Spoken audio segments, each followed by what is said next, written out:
नमस्कार, news room में आप सभी का स्वागत है। कश्मीर पर पाकिस्तान का समर्थन करना तुर्की की पुरानी राजनीतिक आदत है, लेकिन भारत ने लंबे समय तक इसे क्षेत्रीय समीकरणों में गंभीर खतरे के रूप में नहीं देखा।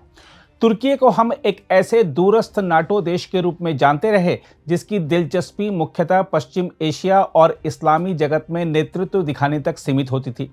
किंतु राष्ट्रपति रेजेप तैयब एर्दोआन के नेतृत्व में तुर्की का झुकाव अब सीधे दक्षिण एशिया की भू राजनीति की ओर है तथा यह बदलाव भारत की सुरक्षा सोच के लिए नया सवाल खड़ा कर रहा है।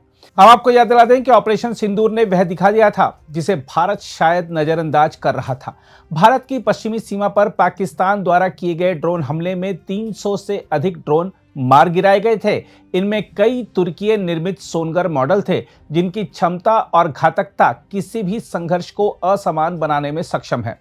यह तथ्य कि तुर्की की तकनीक और टारगेटिंग सिस्टम अब पाकिस्तान के सैन्य ढांचे का हिस्सा बन चुके हैं, दोनों देशों की साझेदारी की गहराई का संकेत देता है।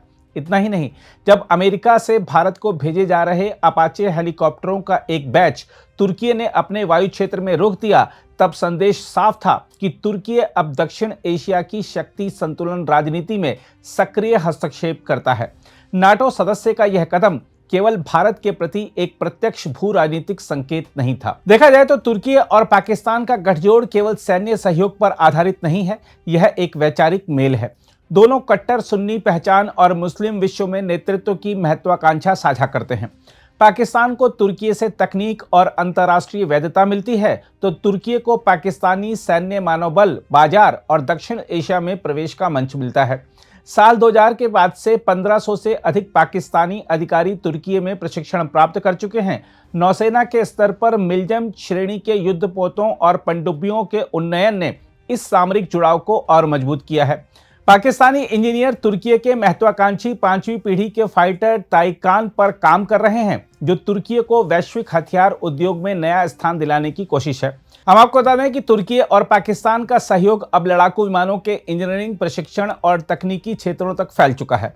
तुर्की ने पाकिस्तान के F-16 विमानों का उन्नयन किया, इंजन और स्पेयर पार्ट्स तैयार किए और पाकिस्तानी वायुसेना अधिकारियों को प्रशिक्षित किया।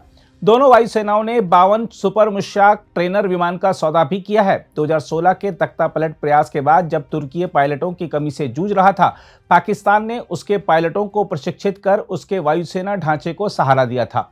आज दोनों देश नए पीढ़ी के TF-कान फाइटर जेट पर मिलकर काम कर रहे हैं। इसी के साथ एसेलसान द्वारा JF-17 लड़ाकू विमानों के लिए उन्नत टारगेटिंग पॉड और हेवेल्सान द्वारा इलेक्ट्रॉनिक वारफेयर ट्रेनिंग रेंज जैसे प्रावधान पाकिस्तान की क्षमताओं को प्रत्यक्ष रूप से बढ़ाते हैं और अप्रत्यक्ष रूप से भारत पर दबाव बनाते हैं। दूसरी ओर यह सुखद संकेत है कि भारत ने तुर्की की इस सक्रियता को अनुत्तरित नहीं छोड़ा है। Bharat Greece, Bharat Cyprus, Bharat Armenia समीकरण आज पहले से कहीं अधिक मजबूत हैं। ये सभी तुर्की के रणनीतिक प्रतिद्वंदी राष्ट्र हैं।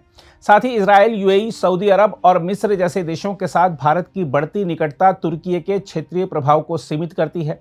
सैन्य दृष्टि से भी भारत तुर्की और पाकिस्तान दोनों की संयुक्त क्षमता से कहीं आगे है। इसलिए खतरा अस्तित्वगत नहीं है, बल्कि यह एक रणनीतिक व्यवधान है जो ड्रोन युद्ध, तकनीकी हस्तांतरण और क्षेत्रीय दबाव जैसे क्षेत्रों में भारत के लिए नए समीकरण पैदा कर रहा है।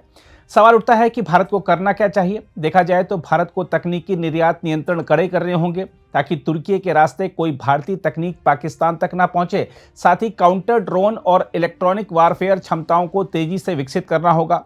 इसके अलावा क्षेत्रीय प्रतिद्वंदियों के साथ सामरिक संवाद मजबूत करना होगा। बहरहाल तुर्की और पाकिस्तान की साझेदारी भारत के लिए वास्तविक चुनौती तो है, लेकिन इसका दायरा सीमित ही है। अगर आप भी लेना चाहते हैं देश दुनिया की तमाम जानकारी, तो आज ही सब्सक्राइब करें हमारे चैनल को। साथ ही नीचे दिए बेल आइकन को जरूर दबाएं ताकि हर अपडेट आप तक पहुंच सके।